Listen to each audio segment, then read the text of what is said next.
All right, YouTube. We are live, streaming, hopefully through the interwebs, to a variety of places. So today we're going to be talking about remedies, or rather, one particular type of remedy that we call common law damages. These are money awards designed to compensate. Now, this topic, I personally think, is the most important thing that you'll pick up in stage one contract law. It's super, super helpful. I'll just bring up the stream, guys. Just be a minute.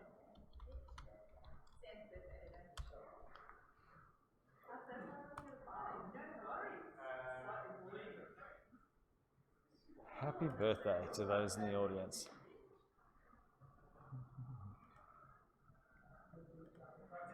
Okay, so it goes like this. Pardon? Marks are not released for the second time. That is correct. Yes, they are definitely not released. We'll talk about that after the lecture. All right, today we're talking about the first of the remedies topics. There will be 3 of these. One of them will be small. That's because one of these, or rather 2 of these, are much bigger than the other. In contract law, when some person breaches a contract, you get things. You're entitled to damages.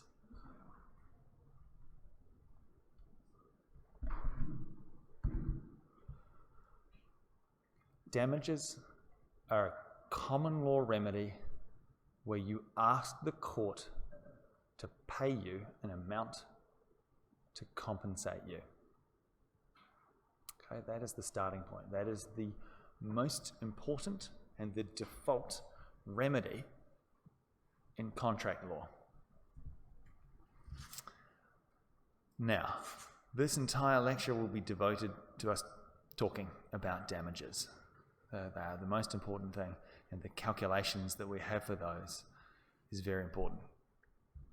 There are some other areas, restitution, quantum merit, and other forms of seeking some remedy that falls short of being common law damages, usually where some sort of defect has happened in the contract itself.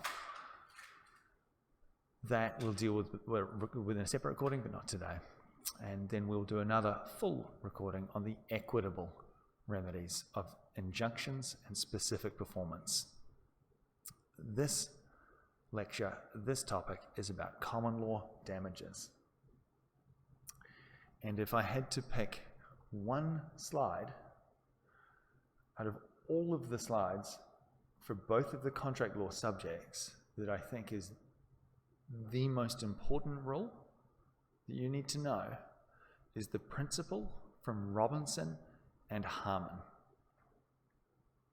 This rule is neither intuitive, and in many situations seems to be very unfair.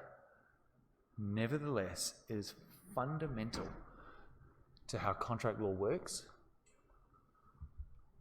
and very, very important when you are analyzing breach. It's such a huge, important rule. I'm going to literally explain it 3 times.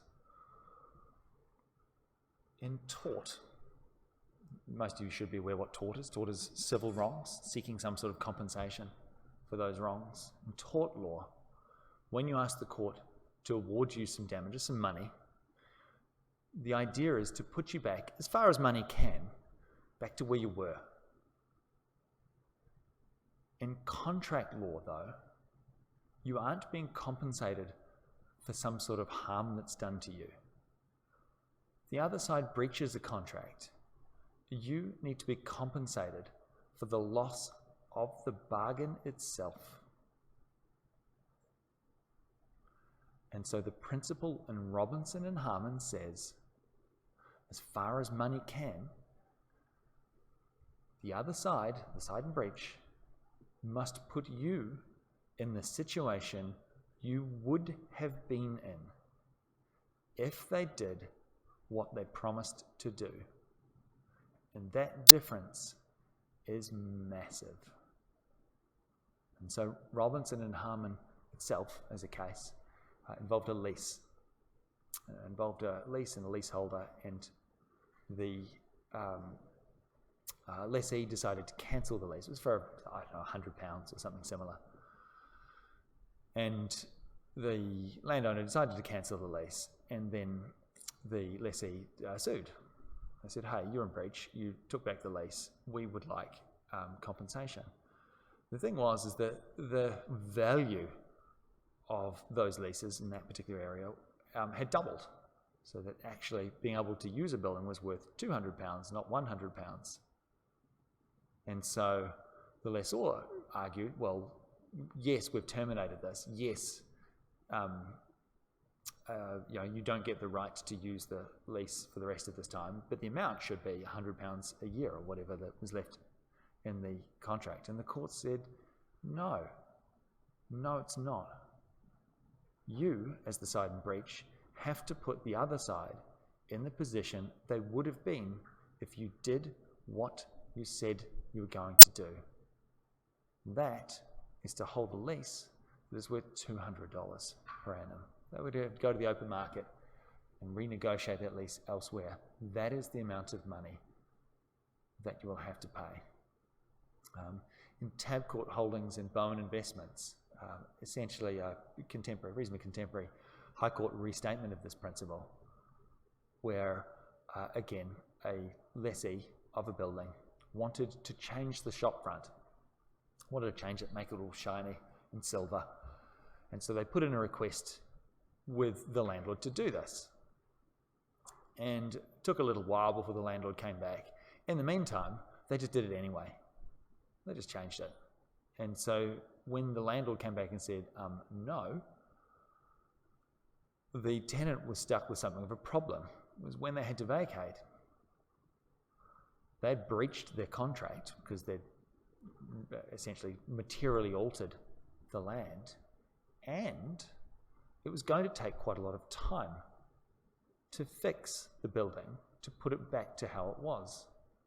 And so not only did the tenant have to pay to put the building back to what it was, they had to pay the owner all of the rent that they would otherwise have received during that time. If there was ever a concept in contract law to wrap your head around, it's the principle in Robinson and Harmon. And I've been terrified when speaking with grads about this difference between damages in contract and damages in tort. You need to know that it is a fundamental rule of our legal system, because those differences can be massive. And that rule, particularly in relation to those two areas, can come up where you have coexisting duties of tort and contract. Coexisting duties. Is that a common law? So you would go for an action in contract as well as You would always go for an action in contract law if you could. Now, there is some statutory reform in this, which I'll talk about. I think it's actually the very last slide. But there's two main reasons why you would do that. The first is that contract law upholds the bargain, and you can be put in the position you would have been in, which is usually much, much more. And unfortunately, the date in which the right arises is different, particularly from the tort of negligence. Negligence, the date in which the right to sue arises, at the date of the breach. All right? So that the date where harm actually happens as a result of the party falling below the standard required of them. The breach of contract, though, often occurs before the harm comes. So that the difference between those two dates, particularly for things like negligent misstatement, if you're giving professional advice also under a contract without an exclusion clause, you're going to have two dates for two different rights. And slightly unfortunately in the state of Queensland, each of those rights, with the contract one usually arising first, also expires first.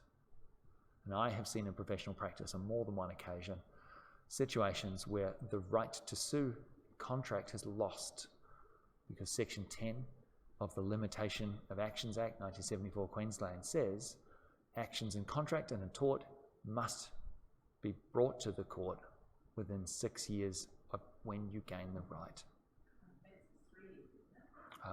There are some variety of other actions. Actions involving personal injury must be brought within 3 years. Actions for defamation must be brought within 1 year. But the overwhelming majority of common law and statutory actions have a 6-year expiry period. These are fundamental rules of civil law. You need to tuck them away.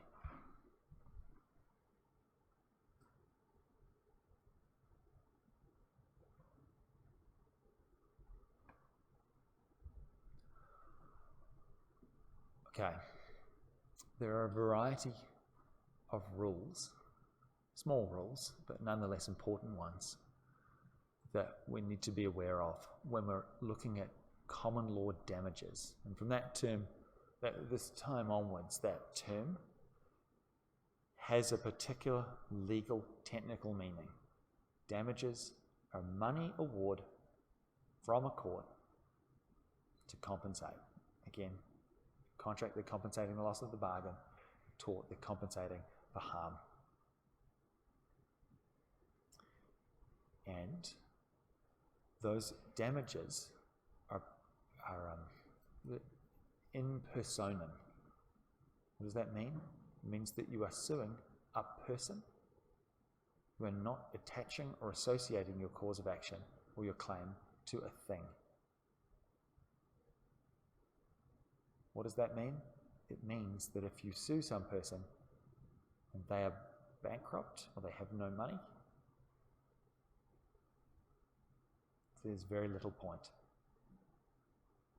I read that in the ACL, that the court will not do certain compensation if the other side is not able to pay. That's right. Courts won't make orders that are futile, and when you do some other areas of law, land law and trust law, you'll learn about actions that can be taken against things.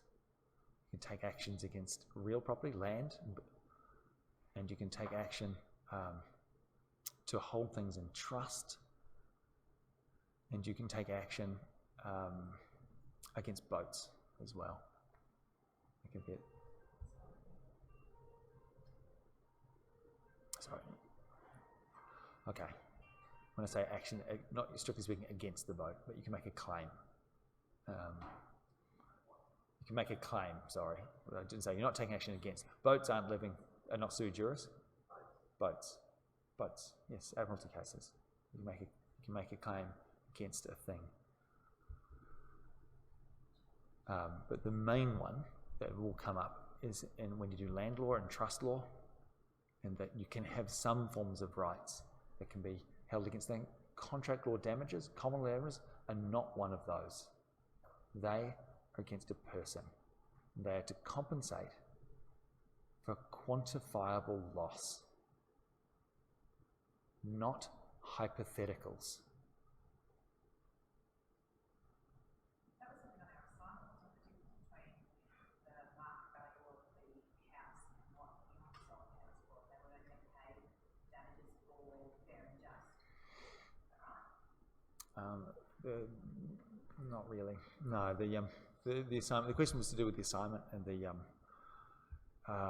the increase in value in regards to a claim, and I think it was unconscionable conduct. I think it was, or undue influence.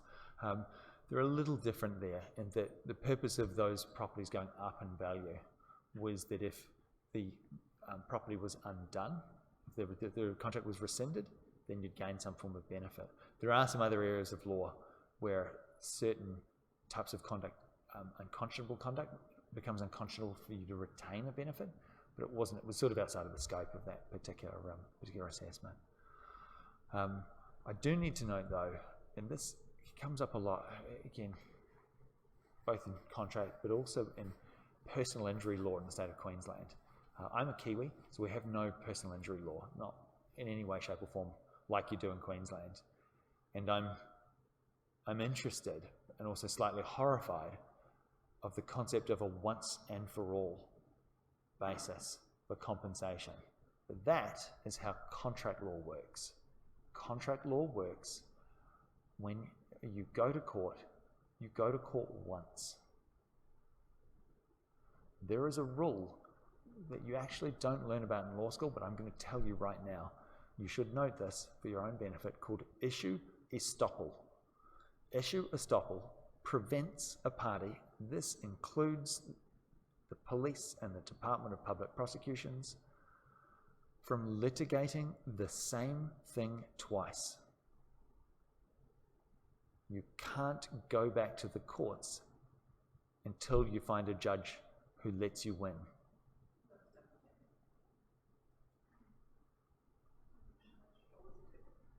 It's called issue estoppel. Estoppel, like we learned last semester.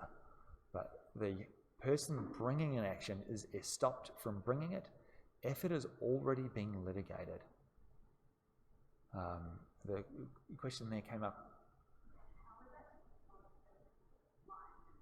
An appeal is when a judge has made an error of some form and there's a statutory framework for a higher level judge to correct that error of law.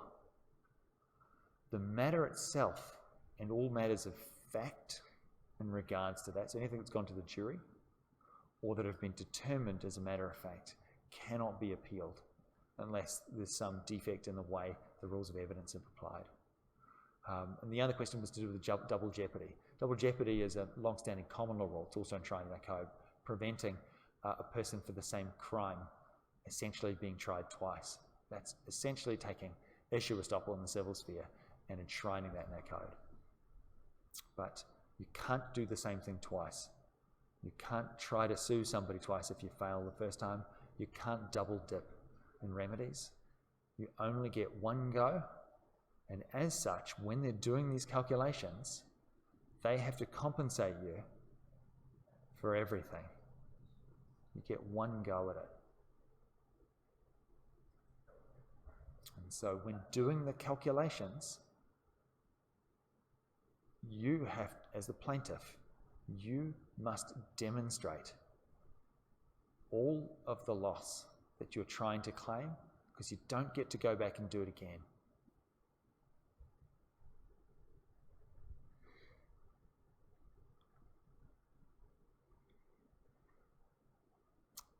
Okay. When I say this next line, contract law is actionable per se, again, students have taught will remember the tort of trespass to the person, the torts of battery, false imprisonment, and assault. They say that these are actionable per se. What that means is you do not need to prove harm. You can go to court and ask for your rights to be vindicated. Say, I was right, you were wrong. You can do that. You can do that in contract law. In fact, when talking about the distinction between conditions and warranties, I mentioned this point that both of them, both types of terms, always give you a right to seek compensation. This is true. This is true. But if you can't demonstrate any harm, you only get nominal damages. The case that's there is tramways in Luna Park, but it's actually not the same tramways that I was referring to in regards to the test of essentiality. That tramways case was the previous one. This is the appeal, which is arguably less important than the original New South Wales decision. In the tramways appeal, you may recall that factually it was determined that the trams weren't up for 8.5 hours every day, or at least they couldn't prove that, because there were a variety of trams, some that were in action and some that weren't. And they argued that there actually was a breach of a condition. It was the original instance in the New South Wales Supreme Court. When it went on appeal, we were talking about damages. And the real problem was that Luna Park did win They won. Tramways did not have those things, or at least couldn't demonstrate that they had them up for 8.5 hours, and they couldn't demonstrate that they could prove that that wasn't a minor term. It was found to be a major term, so they were allowed to terminate. But when this went on appeal to the High Court, they turned then to the question of damages. And what Luna Park couldn't do was prove that they suffered any harm. As such, they were awarded 1 shilling. 1 shilling, so 10 cents. That was the amount, because their rights were infringed, but they couldn't prove that they suffered any harm. There is a little bit of judicial disagreement about how costs sit in those situations. Usually costs go with the cause, but cost orders to pay the legal fees of either side are actually discretionary. And so in situations where, yes, your rights may be infringed, but you've kind of wasted the court's time, judges can sometimes quite sensibly still order costs against you, even if you win. Now, in tort, we have this concept of exemplary and aggravated damages. The whole point of damages in tort is to put you back to where you were. That's the point of damages. And that can also include compensating you for loss of future income. If somebody has a duty of care, for example, James Cook University has a duty of care to all occupiers of this land. All right? Part of that duty of care, for example, probably extends to making sure that all of the manhole covers, there aren't any holes in the ground that people could walk into. A standard of care appropriate of that would be to run around and check that manhole covers aren't left open, or if they are, that they've got security fences around it. Arguably what a reasonable person would do. If they've fallen below that standard, not done that, and somebody's fallen in and suffered harm, a variety of things might happen. So that person might suffer direct physical, personal injury. They may suffer some psychological harm. And they may suffer from loss of income. As a result, all of those things can be compensated in tort law. All right? So that idea of that falls under what we call ordinary damages.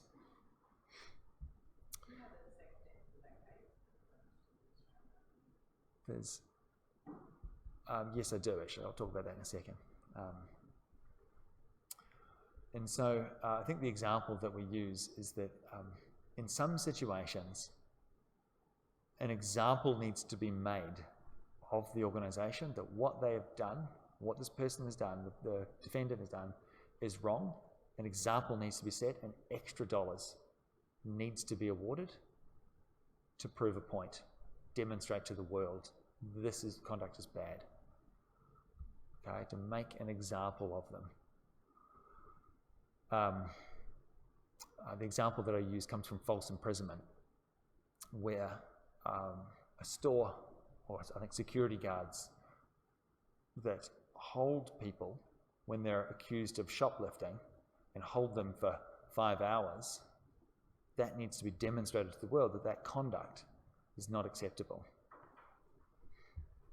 Okay, an example needs to be, we call those exemplary damages. You can get those in some aspects of tort. Again, it's actually, false imprisonment is a good one because both exemplary and aggravated damages can be awarded. Aggravated damages are designed to punish.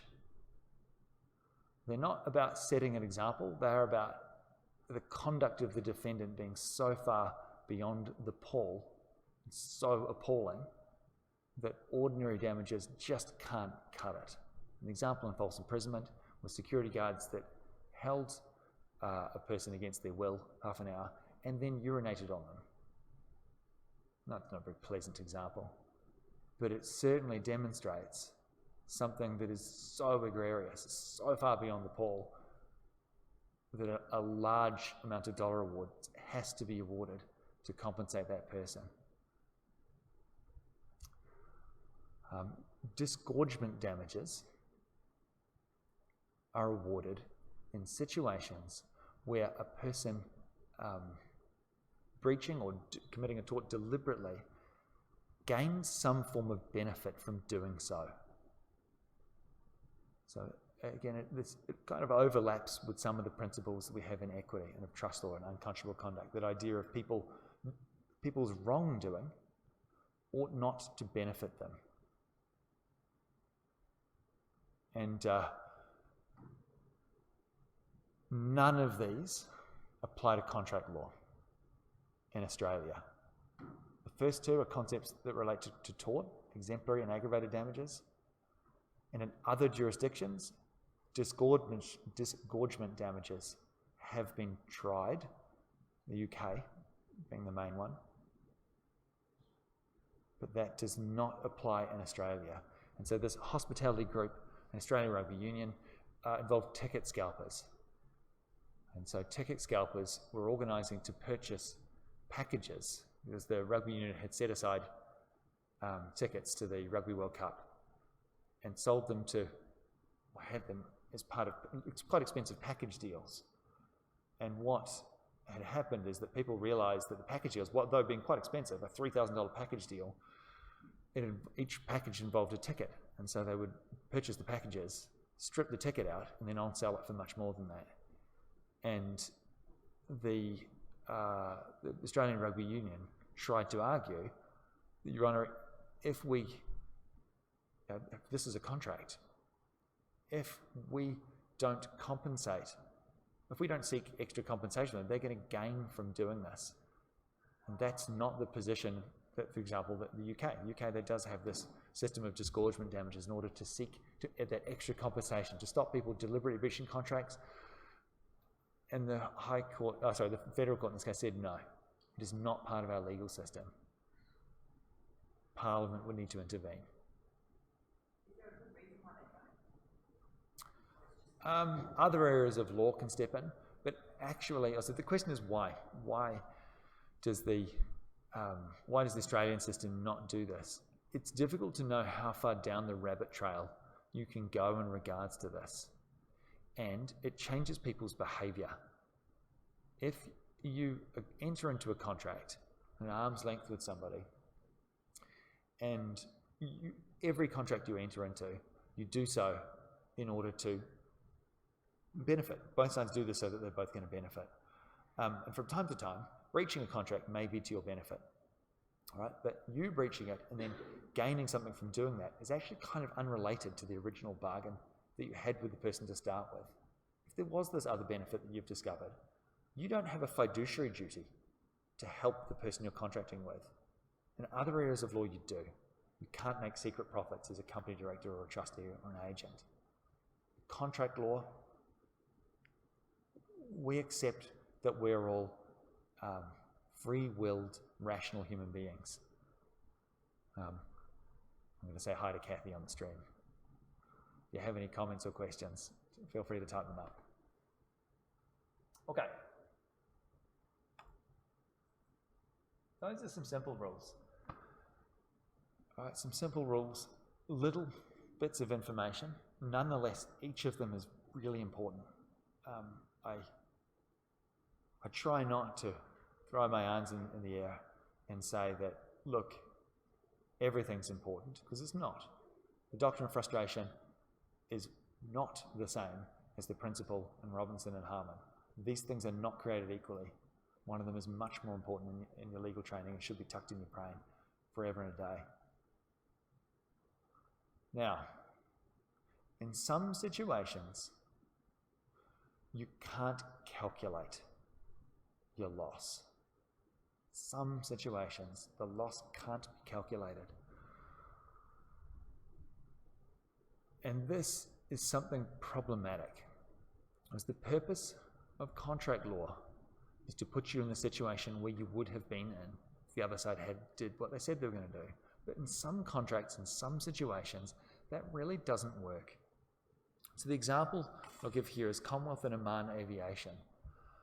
That involved a charter company, Oman Aviation, that had scored some contracts with the Commonwealth government okay?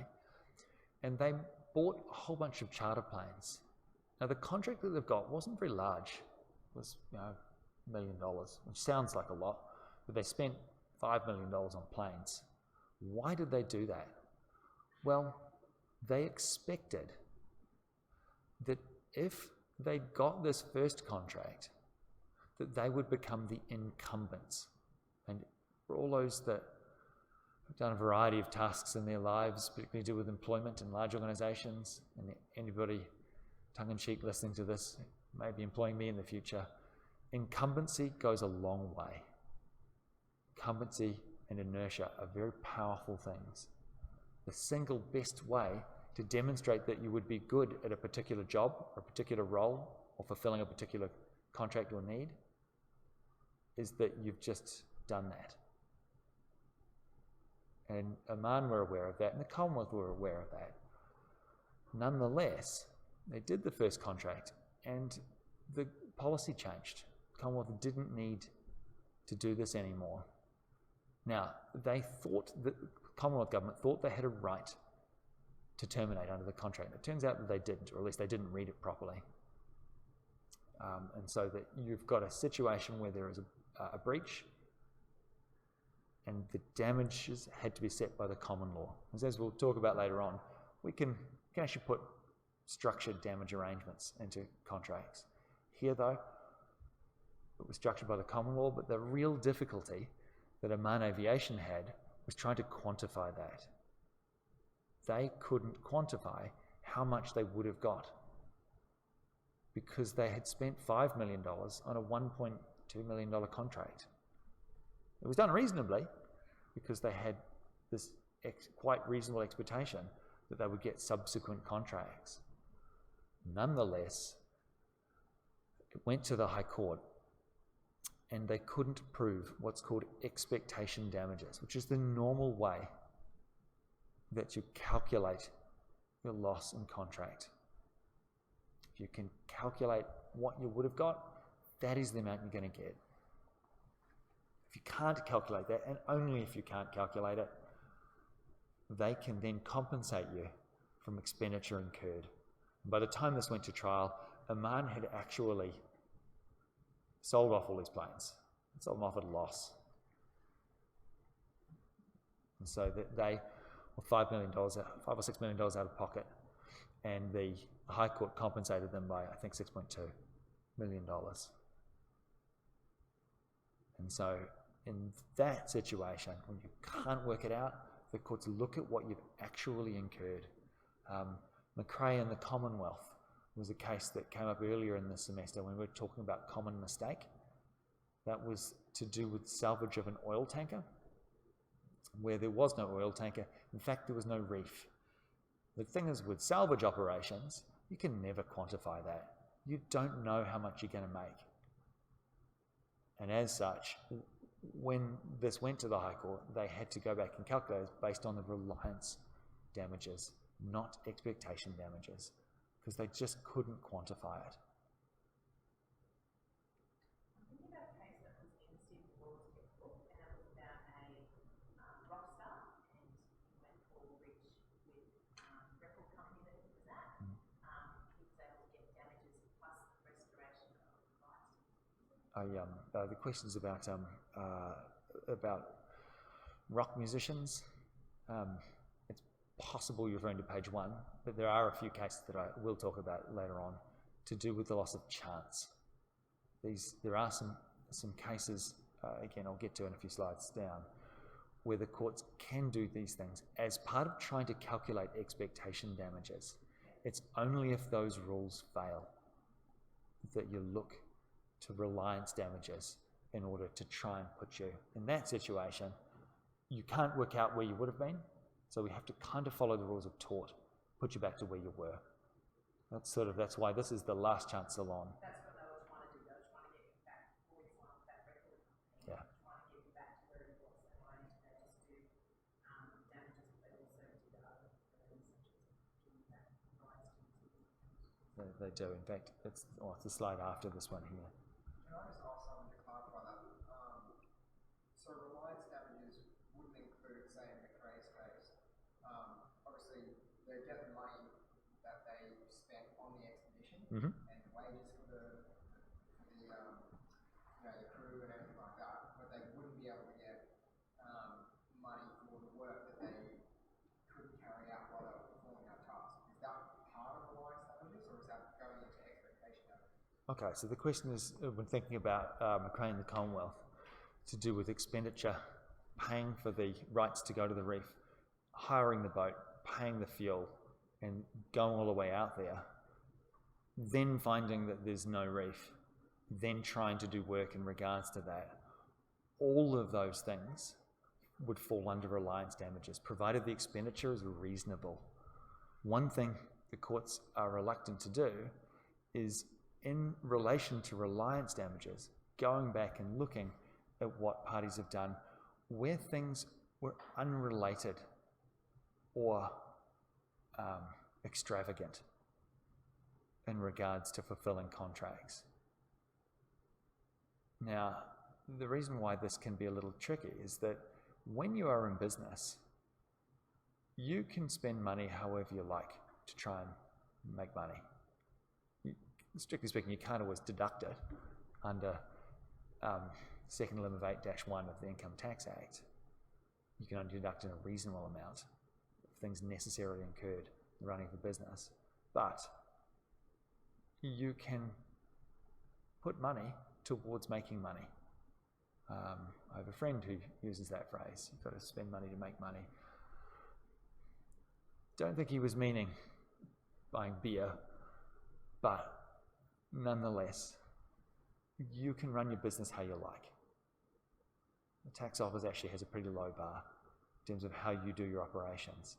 However, if you're asking somebody to compensate you because that you've spent some money towards a particular project, you can't calculate your loss and they're in breach, the courts have also said it's not fair to expect the party that's in breach to compensate for unreasonable expenditure above and beyond what was needed to fulfill this particular contractual obligation.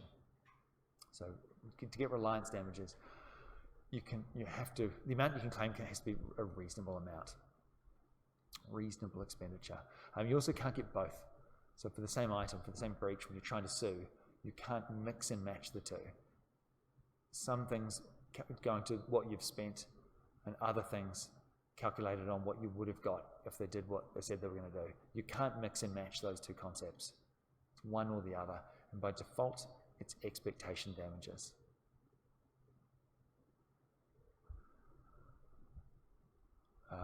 And that, again, from Oman and Commonwealth and Oman Aviation, where they couldn't calculate their profit, they had to use reliance damages.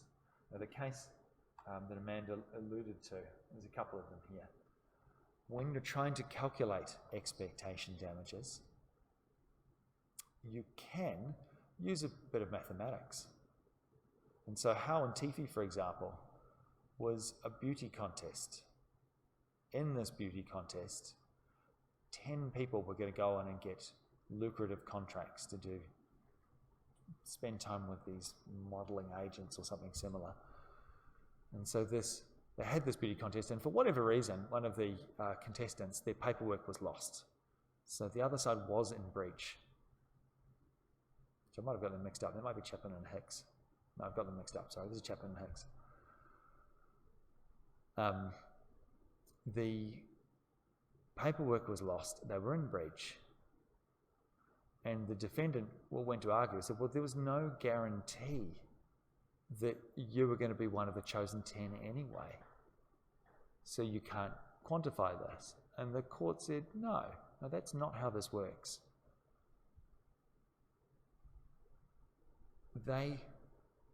Being one of the 10 is worth something. It has a dollar value associated with it, more than just the prize. You have all of the possible networking aspect of it and all of the prestige associated with it. What the plaintiff needs to prove is the likelihood of winning the prize. The plaintiff needs to prove how much the prize is worth, the likelihood of receiving it. So I, for example, went into a competition, I think the second time I came to Australia back in 2004, and it was to win a smartphone. And you appreciate in 2004, there was no such thing as a smartphone. I mean, there was, but only for sort of real nerds like me. And everyone laughed at it. Now, the reason why I was quite stoked to enter this competition because that was a $2,000 piece of computer, and they only had 10 entries. So if, for whatever reason, you'd paid your entry fee to enter into this competition, it was ex gratia in that case, but if there was a fee and they made a mistake and your name didn't go in that, well, okay, let's say there were 9 entries. You were about to be the 10th. How much compensation do you think you would have got, assuming that you paid a nominal amount to enter? $2,000 phone, 10 entries. What's the court going to do? Assuming that each entry has an even chance of winning, it's just going to be $200. That's how they calculate those things. And that's Chapman and Hicks. I think I've got them mixed up. Howe and Tiffy is a race course. I think I've got them mixed up. The race course. It's 1911. Actually, should strictly speaking be in square brackets as well for those careful readers of the AGLC. No, smartphone was me. I personally won a smartphone, so I won a $2,000 phone, but there were only 10 entries. So the odds were good. Howe and Tiffy was a horse, and the owner of the race leased it to somebody, then took the horse back, and the other party sued, and again went to the court and said, well, there was a chance that we were going to win this race and this race and this race and this race, and the other side, the defendant, said, now get out of here. There's no guarantee you're going to win any of those races. But the court disagreed. They said, look, you're right, there was no guarantee. It was only a chance. And it's up to the plaintiff to demonstrate that percentage and demonstrate the potential winnings. If you can prove both of those two things, you can get expectation damages equal to the probability times the price. And the courts can compensate you for the loss of chance. These sorts of things often form exam questions. Is that like named as a principle, like where judges split up, I guess what I'm asking is there a principle for that other than loss of chance? Like where you split up an entry for like 10 positions into percentage, is there equal that? Question is, what do we call damage or compensation for loss of chance? I actually think it is just called loss of chance. I think it is. It's I've tried to be consistent with the naming scheme because judges aren't consistent in how they go on and talk about things in cases. But I don't think they use the phrase opportunity cost because that has a specific meaning in economics. Loss of opportunity is another one that I've heard, but it's a component of calculating expectation damages at common law. It's the percentage likelihood, because these things matter. They generally do matter. And the courts also say that a very small amount, an amount below 1% is usually reduced to 0. An amount above 99% is usually rounded to 100%. So that's the very, very small and the very, very large are rounded up or down respectively.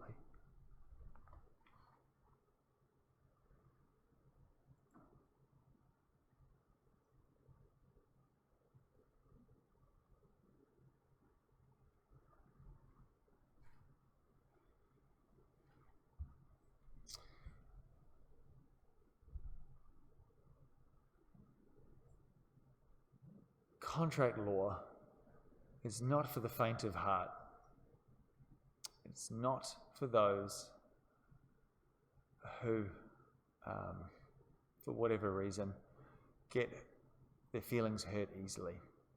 The reason for that is that it's about commercial transactions generally.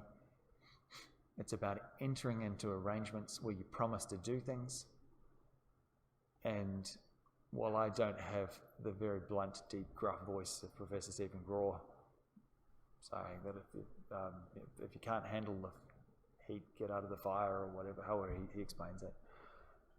Nonetheless, it's not about being nice. And breach of contract will not get you compensation for your hurt feelings. It just doesn't. It's the wrong area of law. So that's just one thing to know. Some other areas of law you can get compensation, tort. Some types of tort, your hurt feelings matter. They can be compensated for. The default rule is, generic rule for contract law, you do not get compensated. The other side breaches and it makes you feel bad. That doesn't enter into the sphere of this area of law. However, like a lot of areas of law, there are some exceptions to that. But following along those lines are Baltic Shipping and Dillon. This case actually mapped out a variety of these principles. So I'll explain it. Baltic Shipping and Dillon was about a woman, Mrs. Dillon, who was on a cruise, on a Russian cruise liner called the Mikhail Lermontov. I don't know if any of us in here knows of the Mikhail Lermontov. Has anybody travelled across Cook Strait from the North and South Island of New Zealand? As you go past, every time you go past, you see this little buoy of this wrecked boat. It's in we call the Marlborough Sounds, near Picton. And there was a storm, the boat got wrecked, and Mrs. Dillon was 10 days into her 14-day cruise. And she sued. And she sued in a variety of heads. And so the court did go through and analyse this and mapped it out in quite a clean judgment. Not very long either. It's probably worth reading.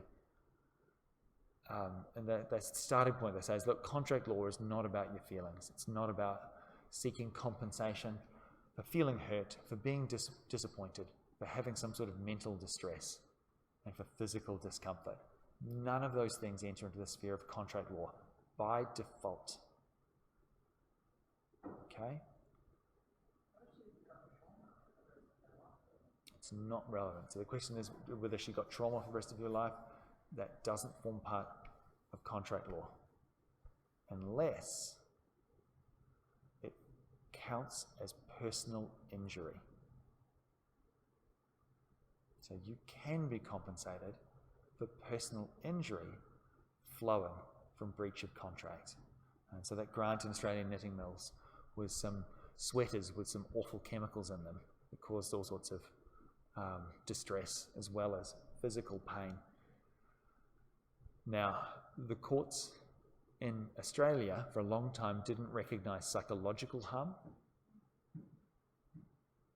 as something that you could be compensated for. In more recent times it can. How do you quantify psychological harm? You go and you get a medical professional. Go to a psychologist and they will determine how much therapy you're going to need in order to bring it back to where you were. Yeah. Yeah. Okay. That's one thing. You can recover if there's personal injury. You can also recover where you do suffer some sort of discomfort or inconvenience, and the contract was specifically to alleviate those things. Hayward and Wellers, and further up there, Bailey and Bullock are two cases. Hayward and Wellers not quite as pleasant. That involved a lawyer failing to take an injunction out against a woman's ex-partner, and he kept harassing her. And eventually she sought compensation against the solicitor, and she did get compensation. The whole point of the contract was to get an injunction to prevent the ex-partner from bothering her. The solicitor failed to do that. The ex-partner bothered her. The woman suffered some distress. Right? The purpose of that contract, one of its primary objectives, was to alleviate that distress. She did get compensation. Bailey and Bullock involved a solicitor. It was tardy, I believe, with a lease. And the net result was that the plaintiff had to live with his mother-in-law for 2 years. And so they look at those things and they take things into account. And this is the UK case. They did actually award compensation for that in that situation. As a, We look at that as an example of the cruise ship crash. She had to say stay in Fiji for Yep. is that what it is? So Baltic Shipping and Dillon, with the ship crash, they said, look, the starting point is you don't usually get damages for discomfort, disappointment, or distress. But the next three entries here are exceptions to that rule, essentially. Yeah, but so what I'm saying is in her case, if she had to stay and tell someone to come and get her, that fits that. Hey, Oh, yes, it definitely would. And look, and the key thing, and it really flows from this last one here, that if the contract is about actually providing pleasure and enjoyment and peace of mind, then if the contract or the breach of contract causes you to not gain pleasure, peace of mind, or in fact causes quite the opposite of that, then you can seek compensation for that. Dyson and Sampson was a wedding photographer that I think didn't turn up, or I think it's a Scots case.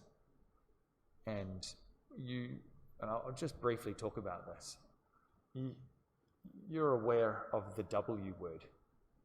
If you put the W word in front of a contract, the price goes up by 3.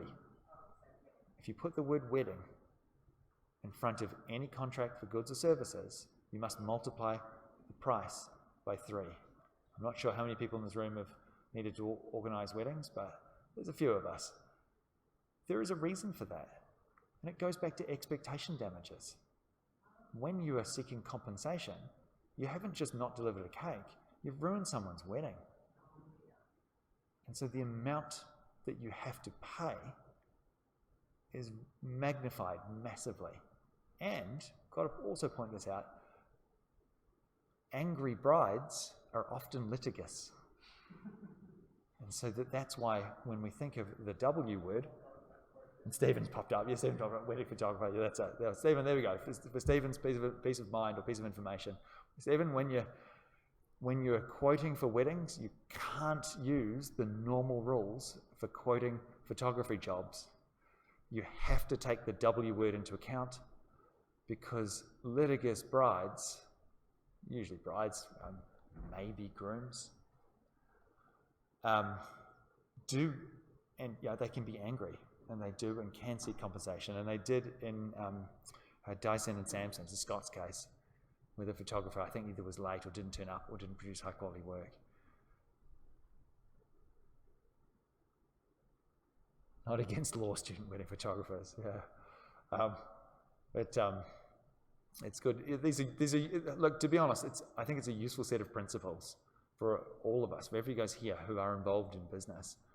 In some situations, the reason why you might want to take more care is to do with what could be expected for you to have to compensate the other side. And we'll talk about the limits to damage next week. There's a situation that I know of where I was a cruise for a travel agent, Yep. and where they booked where they were staying, really awful, it was terrible. Yep. They're now suing the travel agent, and I would assume that this would be the action they're doing with that is one enjoyment. Certainly. The Australian consumer law has a whole bunch of guarantees. Usually in that situation, the easiest one, so for the recording, the question from Amanda is to do with travel agents, booking a trip, and the trip turns out to be awful, and then trying to seek compensation from the travel agent. There's a variety of causes of action that you could take under that. The most common one is going to be breach of the level of skill. Goods and services have to be provided with an appropriate level of skill under the Australian consumer law. If you're a consumer, and that's not given to you, you can seek a remedy by right under the ACL and see. Usually it is just for the cost of the trip. One of the things, and I'll talk about this in a slide at the end, is that the statutory mechanism for compensation is a little bit different from the common law position with the ACL. And oddly, the ACL is actually slightly less favourable. But I'll talk about that a little bit later on. I've just got one more slide, then we'll take a break. It's to do with reputation. You can't usually get compensated for the loss of your reputation. All right, so in terms of if you are doing a contract and you have a supplier and the supplier doesn't supply to you, by default, again, you put whatever you like in the contract itself, assuming you haven't, you can't seek compensation for the loss of your reputation on selling those goods. You can seek compensation under the principle in Robinson-Harman to put you in the position you would have been in if the other side had supplied the goods. Hey, I would have made all of this profit. But you can't sue for the loss of your brand as a result of you not being able to fulfill your obligations. That loss of reputation can't be compensated by default. There is one exception to that, and that is, again, similar to the Baltic Sea and Dillon exception. If the object of the contract itself is to enhance your reputation, if you hire a marketing company and they end up ruining your reputation instead of enhancing it, clearly you're going to be able to seek some form of compensation for that loss. Right? You have to calculate it, which is hard, but that's what actuaries are for. They're expert evidence people who do accounting majors, and they love that sort of stuff. This is interesting work for them. Flamingo Park and Dolly Dolly was to do with, I think it was the supply of some prints that were done by a certain artist. And the prints came through, the prints came back and they were done, I think, in an Indonesian source, and they came out as very, very low quality. And they said, look, in this particular situation, by default, you don't usually get damage for enhancing reputation, but the purpose of this contract fundamentally was to enhance this particular artist or designer's reputation. And so in those situations, you can get compensated.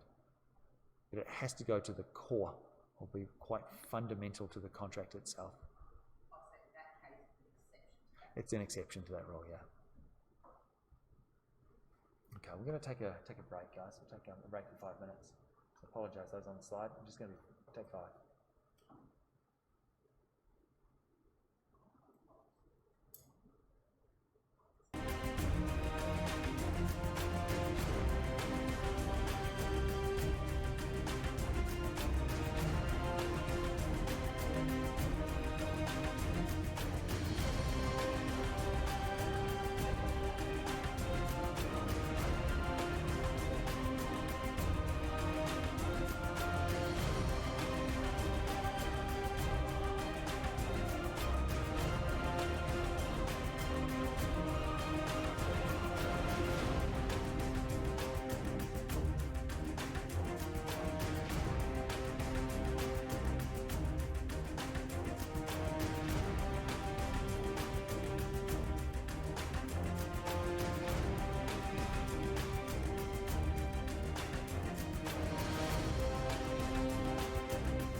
carry on with this guy here, largely because there's actually only a few slides left. So you're going to get to go home early, possibly. All right, so a few slides left. Okay, now you may or may not recall, but you're probably going to need to recall between now and November when you do your exam, that you can terminate a contract if the other side breaches a condition, or they make a serious breach of an innominate or an intermediate term. Okay, you don't usually get the right to terminate otherwise, unless there is actually an express term in the contract. Now, there's some differences, and Chevelle and Builders Licensing Board, which I talked about a few weeks ago, where they were arguing whether or not a particular lease, the late payment of rent was going to give one side the right to terminate. And the court said no, but they did get a right to terminate under an express term in the contract. So if there is a term, you can use that as a mechanism to terminate the contract. But, and this is what happened in Chevelle, you can get an amount of money under those clauses for everything expended up to that point, or anything else that you've agreed to in the contract as well. I'll talk about liquidated damages in a second. But you can't get essentially expectation damages for the loss of opportunity. And that is kind of by definition, because by putting the clause into the contract, we're essentially excluding all of the potential eventualities that could happen as a result. So we have to be a little mindful that you can't get things that you would otherwise have got because of your loss of opportunity or your loss of bargain if you're terminating under a clause in the contract, because the bargain or the opportunity is enshrined in the contract itself. And that's why usually when you have an express clause to terminate in the contract, usually maps out how and where damages are payable either way. Now, I probably should have done these two slides the other way around, because the key thing to note is this idea of pre-estimated damages clauses. We call those liquidated damages. And I apologise for the size of the font here. I should have increased that. No, I'll get to bonds. I've got a separate slide on bonds and deposits, which I'll talk about in a second. All right. I apologise for the size of the font here, but I do need to talk about this. This is a really important concept, even though I've spent literally one slide on it. Because you can map out in advance how much the parties are going to have to pay if they breach. I'll say that again. You can actually map out in the terms of the contract itself how much each of the parties is going to have to pay if they commit one or more breaches, and estimate those under each of the different potential types of breach in the contract. And if we think about this logically, that's a very clean solution. We don't have to go to the courts. We don't have to work out what we might or might not have made. We don't have to rely on actuaries. We can solve all of these problems in advance by mapping it out. What's the great challenge with that? The great challenge is the inequality of bargaining power. Because if you were trying to negotiate these with Jetstar, they would say, if you stand on the wrong side of the white line when you're crossing the tarmac, you pay us $1 million, or whatever they could do, whatever they could possibly try and do. Parliament jumps in to stop them doing that. But in theory, the power imbalance between the parties is going to be reflected in how liquidation damages clauses are written. Now, the courts are then tasked with this job of trying to construe a particular term or clause as either being a genuine estimate of damages, which is valid, or what we call a penalty clause, which is not. So if you genuinely pre-estimate your loss and enshrine that in a contract, the courts are happy with that. That's good, that's clean, it means you don't have to go to court. If, however, you have a huge amount in there that is essentially designed to tyrannize the other side, scare them into performing, they are not acceptable. And that Dunlop pneumatic tyre in your garage, they talked about this in regards to recommended retail pricing. And look at the year on that case, it's over 100 years old. So that's a relatively recent phenomena.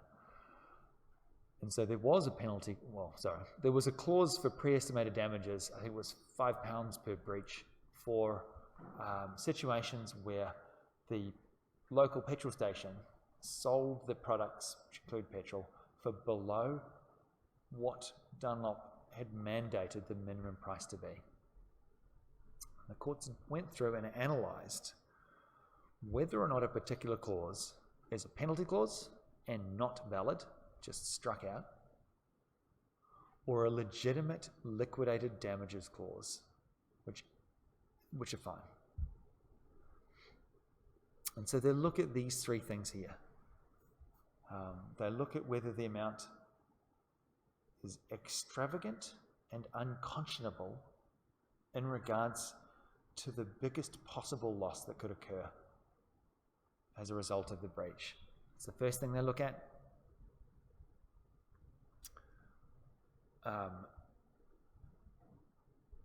If the amount to be paid also involves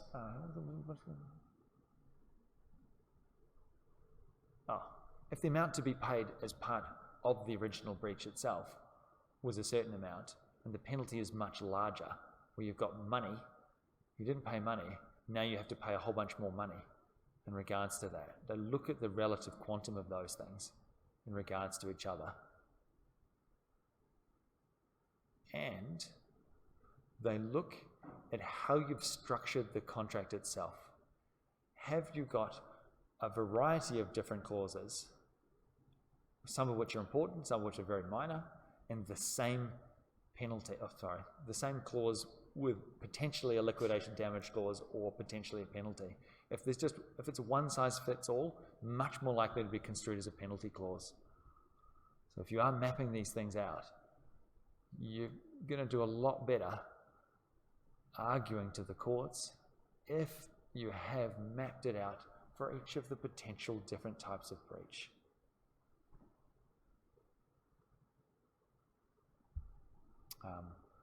These are the sorts of things that...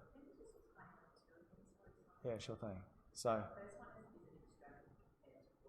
yeah, extravagant or unconscionable relative to the biggest loss. So if you actually did go through, if there wasn't this clause and you had to calculate what the amount of loss would be, and this amount of the penalty clause is absolutely huge in regards to that, that's much more likely to be considered a penalty. If the amount of the breach itself is to do with the paying of money, so in other words, you had to pay a certain sum of money by a certain time, and the amount that you're penalised is more than the amount that would have been paid, it's not. It's actually just if it's greater. So hey, I have a contract. I pay you $1,000. If I don't, I'm supposed to pay you $1,000, and if I don't manage to pay it on time, that I have to pay you $1,100. It's one of those things. It's like, well, what was the purpose of this contract? What was the purpose of this term in the first place? Clearly, it was designed to just encourage me to perform. It's like having an exorbitant interest rate, for example. And what, to charge people money? Penalty clause as well. penalty clause is not lawful, they get struck out. And you just, the whole idea of when you have a particular term that one side is trying to argue is a genuine pre-estimate of loss, the other side is trying to argue it's a penalty clause, because a penalty clause can't be enforced. Penalty clauses are not, they're struck out by the court. You can't have a penalty clause. Because it's the same thing, it's just been wrong, it's just been written that cost is. That's right. So the question there is that the purpose of these is designed to enforce compliance with the contract, to scare the other side into doing it. It's not for the legitimate purpose of trying to assign the loss to avoid having to go to court and have to calculate these things. So you're allowed to have pre-estimated damages clauses. You're not allowed to have penalty clauses. These ones, the penalty clauses, are not upheld by the courts themselves. And similarly,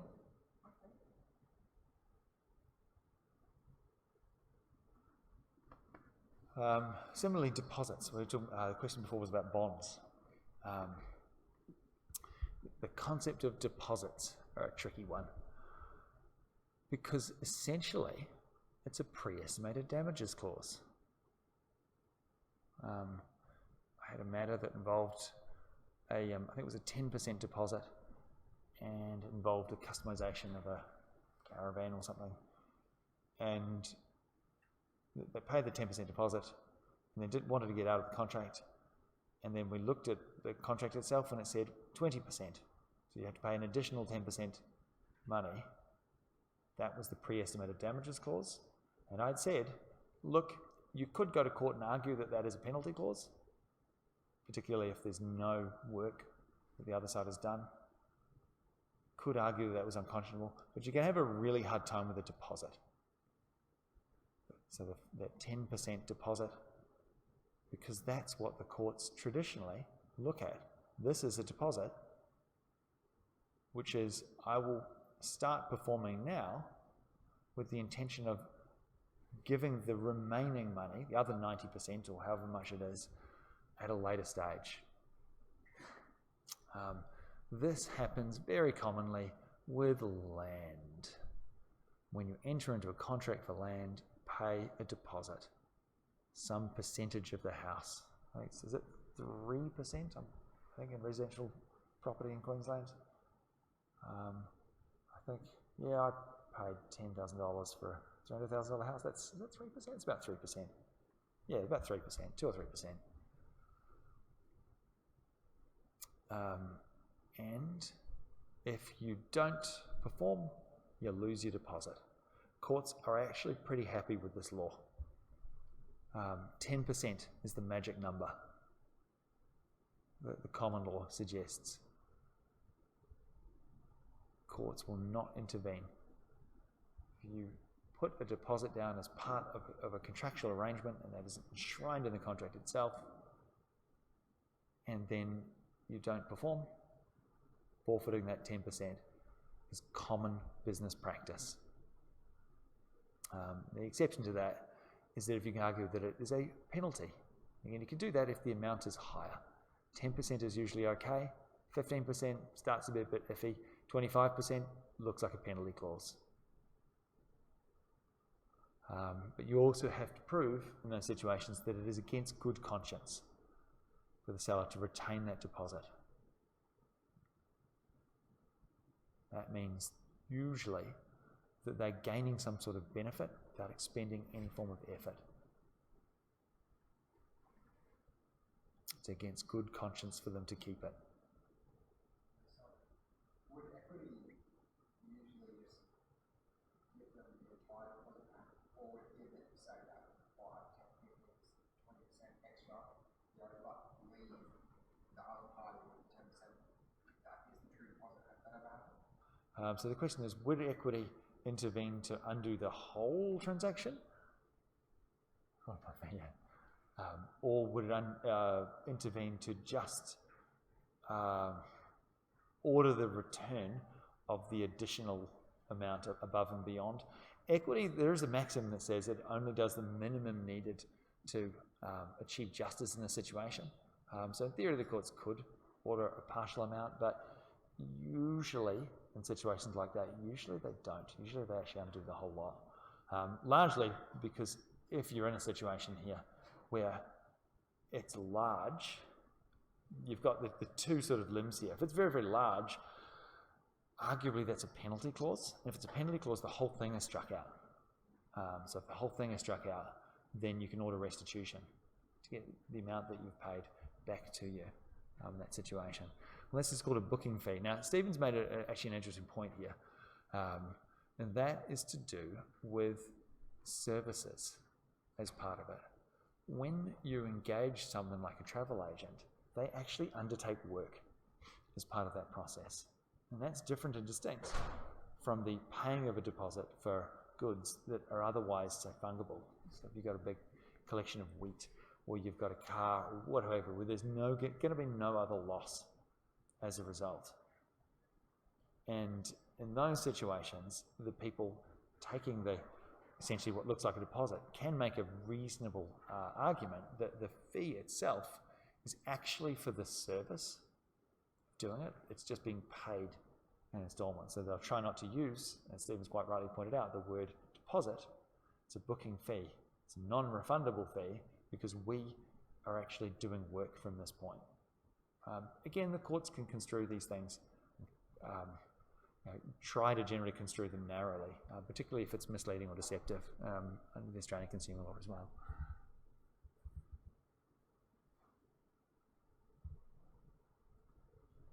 So there's a question up on the chat. Thanks, Stephen. Many people book photographers and expect their payment initially was a deposit, but it's a booking fee, usually stated as is, and booking the date in advance. Yes, and there's that. And look, part of doing that is that the purpose of deposits is to try and, first of all, to compensate people because there is that initial start or setup.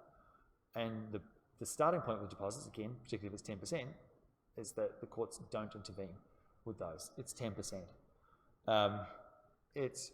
They're always going to look at the underlying substance of that. So just changing the name and calling it something else isn't going to render it any difference.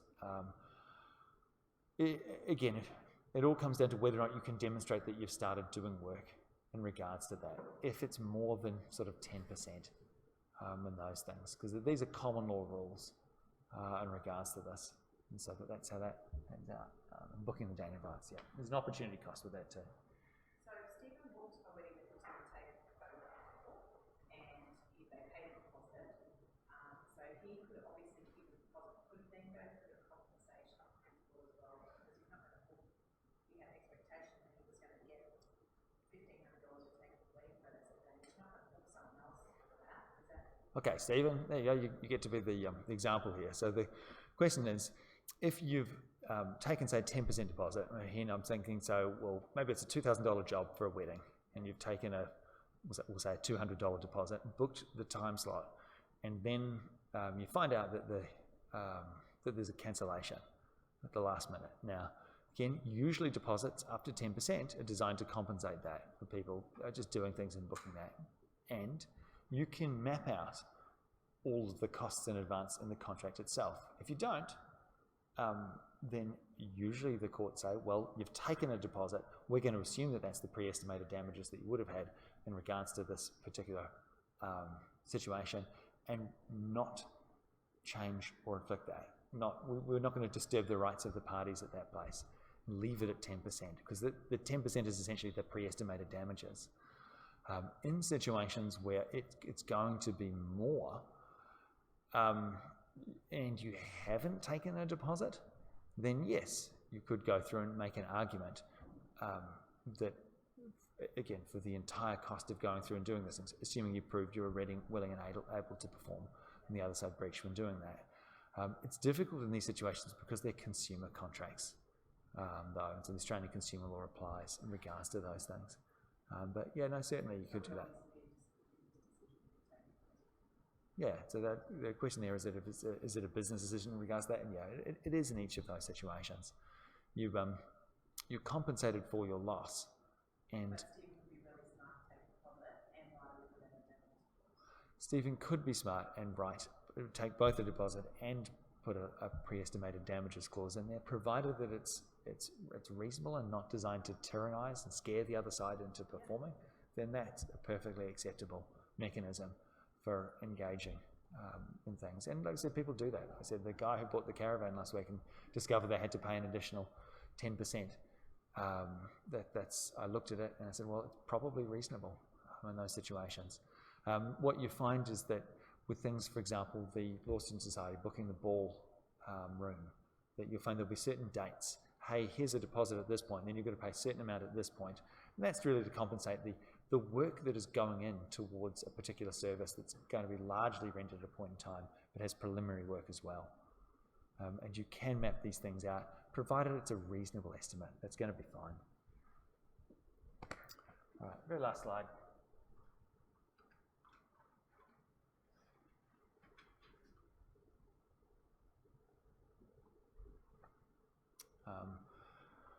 Now, we're going to be doing limits to damages next week, but I did want to put this in to just mention that there are some statutory mechanisms in place which do impact the common law rules that I've explained in terms of the difference between contract and tort. That's where you've got a coexisting duty. So things like medical professionals. If you're a medical professional, you've got a duty in contract and a duty of tort. Parliament recognised that can create some kind of weird situations. For example, if you are at your friend's place and you're a doctor and you get drunk and you say, oh yeah, I can remove that cancer, melanoma off you, and you do it with a hacksaw while you're all boozed and you cause all sorts of damage. All right, you have this quirky situation where if your friend had promised your friend had promised you a box of beer, gave you a drink for doing it. You had this quirky situation where up to, I think it was about 20 years ago, where there was no contributory negligence. So if you're all boosted with alcohol, you're probably aware in Queensland, sections 22, 23, 24 allow contributory negligence. And also in Queensland, there's a the default position is to reduce damages by 25% if you're intoxicated. So you had this quirky situation where you'd have quite a different series of remedies for something like personal injury if, you're a doctor and you're boozed and you're under contract as opposed to under tort. And so Parliament recognised that while we as lawyers have no problems with this at all, the general public don't. They find that really quirky and strange. And so as such, they did go through where the two duties coexist. Now, this is to do with contributory negligence, all right? It doesn't change the test for remoteness, which we're going to talk about next week, which is different between the two. But it does change them in situations where you're at fault. Because usually in contract law, we don't care about fault, we care about performance. Whereas in tort, they do care about fault. And the plaintiff being partially responsible for their own injuries is problematic, produces their own damage awards. And so that while that had never been part of contract law, Parliament made it so about 20 years ago. Okay, now I am actually going to finish this lecture slightly early, but I do hope that you guys do go over and just revise this stuff, because these rules are super important, very, very important rules in contract law. And I think it's worth putting the time and just going over this lecture just to have a think and reflect on it before we come and talk about the limits to damages that we'll talk about next week. So I hope that was useful, team. Thanks, Kathy and Stephen over the chat, and I'll see you guys next week.